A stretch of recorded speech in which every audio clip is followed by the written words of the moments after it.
In today's video, I'll show you how to make Canva logos with transparent backgrounds. Now, before we jump into the video, we've got tons of awesome resources for you to check out down in the description of this video.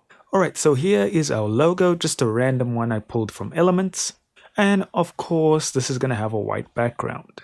So if you're using the premium plan, what you want to do is go to Share, click on Download, change your file type to PNG, and then you want to tick transparent background. Now, of course, I'm not using the Pro version of Canva, so this will pop up. If you're not on Pro, we're just going to go through the same process, except now we won't tick transparent background, and we'll just download this. Now, me personally, I use GIMP, and that is free and incredibly high quality. But for the purposes of making this as easy and streamlined as Canva, we'll go to the good old remove.bg.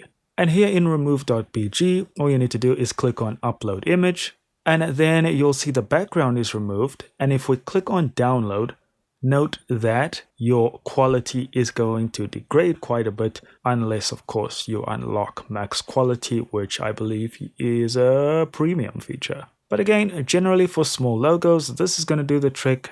Here's what it's going to look like. I would say take some time to consider learning GIMP. It's complicated at first, but once you get the hang of it, it is awesome. Guys, don't forget to check the links in the description of this video. Remember, like, subscribe, it helps the channel, and I'll see you in the next video.